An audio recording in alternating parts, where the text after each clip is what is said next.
KF-21 필리핀 2조 원대 구매 계약. 필리핀 KF-21 빨리 팔아줘 다 살게. K방산 또 유출 트럼프 무역전쟁 선포. 한국항공우주산업이 필리핀 시장을 정조준하고 있다. 필리핀 국방부가 추진하고 있는 다목적 전투기 프로그램 참가를 공식화한 것이다. 지난 30일 현지 매체에 따르면 최근 필리핀 정부는 KF-21에 대한 정보 제공 요청서를 발행했다. 해당 매체는 영국 판버러 국제 에어쇼에 참가한 신동학 상무의 말을 빌려 이같이 보도했다. 신 상무는 KF 수출산업 1실장을 맡고 있다. 신 상무는 필리핀 정부의 요청에 대해 응답을 준비 중이라고 밝혔다. 현재 필리핀 공군이 주전력으로 운용하고 있는 기종은 2010년대 한국에서 도입한 12대의 F-50 경전투기다. 최근 필리핀 정부는 남중국해에서 중국과 무력 충돌이 우려되는 상황이 지속되자 공군 전력을 강화하기 위해 노력하고 있다. 그동안 미국 로키드 마틴의 F-16과 스웨덴 사부 제즈-39 그리펜이 유력한 후보로 거론되어 왔지만 KF-21도 후보군에 포함된 것으로 보인다. KA는 이달 초 KF-21 양산을 개시했고 1호기가 2026년 말 대한민국 공군에 인도될 예정이다. 신 상무는 필리핀 외에도 중동의 한 국가와 KF-21 도입에 대한 깊이 있는 논의를 진행했다고 덧붙였다. 해당 국가를 명시하지는 않았다. 중동에서는 이라크가 KF-T-50 고등훈련기를 운영하고 있다. 중국의 조선 골리앗이 출범한다. 중국의 조선 골리앗이 등장한다. 중국 정부 주도로 양대 국유 조선사인 중국선 박공업과 중국선 박중공 그룹이 정격 합병하며 세계 최대 규모의 메가 조선 회사가 태어나는 것이다. 글로벌 조선 산업이 새로운 슈퍼사이클, 초호황기에 진입한 흐름의 편승의 대형 조선업체의 합병을 통해 중국 조선업계의 경쟁력을 한 단계 끌어올리기 위한 포석이라는 분석이 나온다. 중국 최대 조선업체인 중국선 박그룹은 중국선 박공업과 중국선 박중공이 지난 2일 밤 주식 교환을 통해 중국선박이 중국중공을 흡수 합병하는 내용의 계획안에 합의하고 상해 증권거래소에 이를 제출했다고 관영 신화통신 등이 3일 보도했다. 2019년 합병을 선언한 이후 느슨한 형태로 묶여있던 두 회사가 5년 만에 합병을 최종 결정했다. 중국선박과 중국중공은 이날부터 상하이 증권거래소에서 각각 주식 거래가 잠정 중단됐다. 거래 중단 직전인 2일까지 두 회사의 시가총액은 각각 1,561억 위안, 약 29조 2,800억 원과 1,136 위안이다. 두 회사는 각각 공시를 통해 이번 합병이 국가의 중대 전략과 장비 산업 발전, 군사력 강화에 초점을 맞추는 한편 고부가 가치 건조 기술력을 높이고 업무 중복을 막아 상장사의 경영 능력을 높이는 데 의의가 있다고 강조했다. 중국 경제매체 21세 기경 제보도에 따르면 중국 선박은 장난조선, 상하이가 오차우조선, 중찬청 시선박, 광창국제 등 4개의 조선 기업을 거느리고 있다. 올해 상반기 영업이익은 전년보다 18%가 증가한 360억 1,700만 위안에 달한다. 순이익은 11억 9,800만 위안으로 적자 전환됐다고 중국 경제매체 차이신은 전했다. 중국 선박은 현재 중국 시장에서 16%, 세계 시장에서 11%의 점유율을 각각 기록 중이다.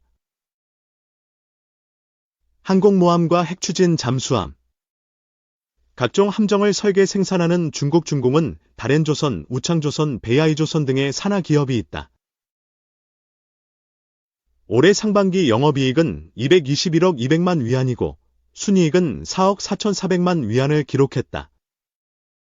중국중공은 중국 두 번째 항공모함인 산둥함을 중국 최초로 독자 건조했다.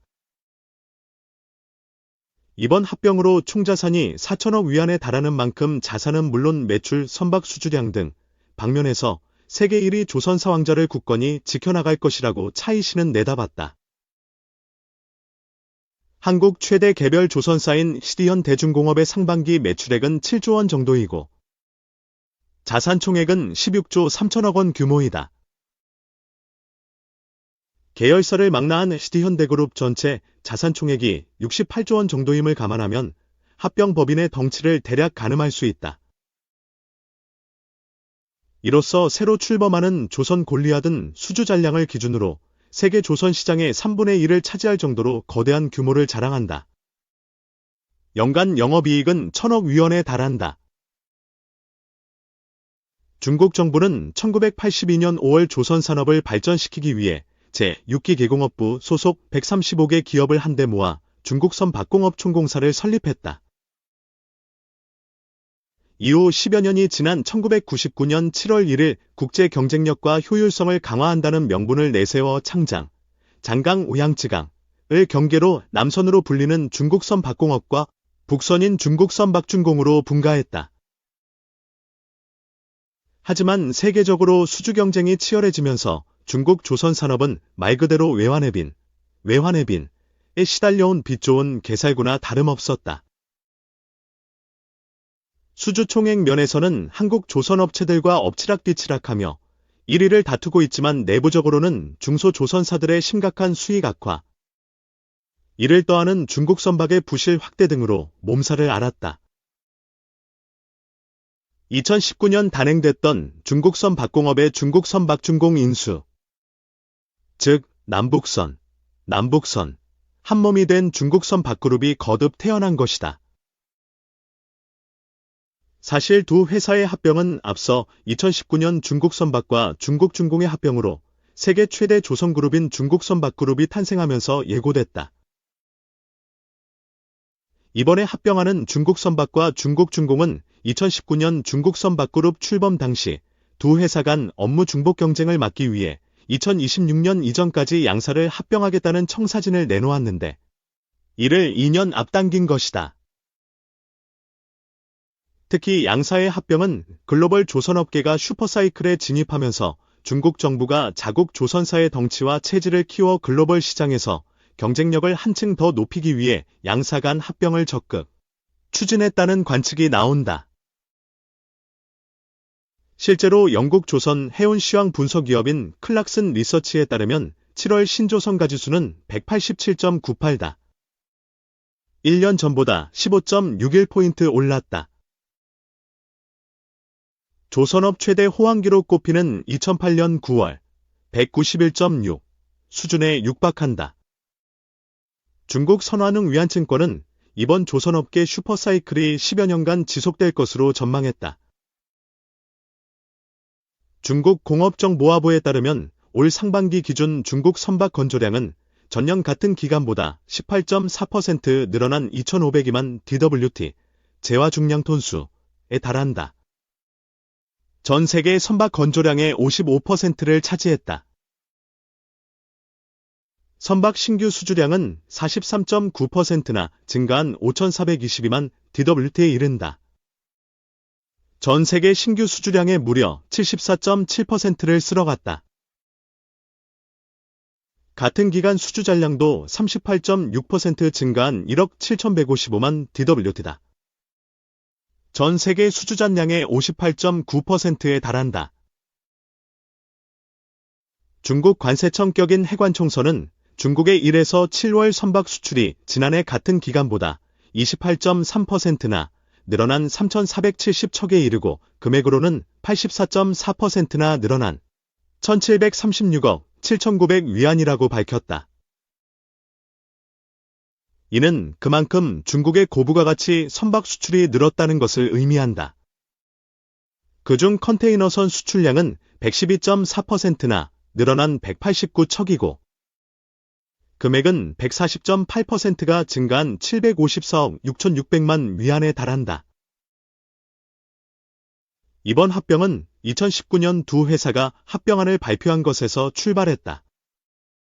중국 국무원 산하 국유자산감독관리위원회는 국유기업 개혁 차원에서 두 기업을 합치기로 결정했다. 하지만 이후에도 독립 경영체제가 바뀌지 않은 것으로 알려졌다. 상하이 등 남방을 중심으로 한 사업부는 상업용 선박 제조를, 북부를 담당한 사업부는 군함 등 방위 산업 쪽에 주력하면서 통합 속도가 더뎠다. 이 때문에 5년 만에 완전 통합하기로 한 것은 독립 경영으로 인한 비효율이 두드러졌기 때문으로 알려졌다. 중국 선박 산하 4개 조선사, 중국 중공사나 세계 조선사 간 수주 경쟁이 치열해지면서 수익성이 곤두박질 친 것이다. 중국 선박은 조선업황 화랑에도 지난 상반기 순적자를 냈다. 차이신에 따르면 중국 선박은 합병으로 경영진을 간소화하고 동종업계 경쟁을 줄여 경영 능력을 개선할 것이라고 강조했다. 중국의 한조선 전문가는 현지 조선사끼리 보조금 수령 및 수주 경쟁이 과열한 데 대한 불만이 커지자 정부가 손을 댄 것이라고 지적했다. 중국 선박은 이번 합병을 계기로 그동안 점유율이 낮았던 고부가가치 선박 시장을 적극 공략할 계획이다.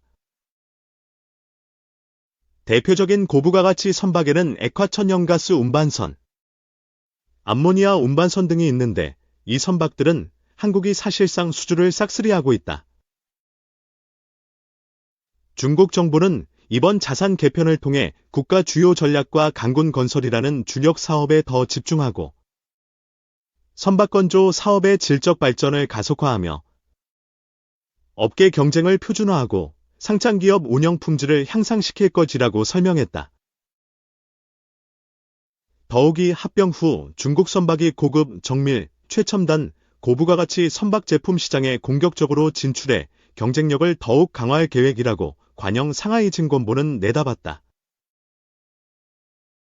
우리 조선업계도 합병을 예의주시하고 있다.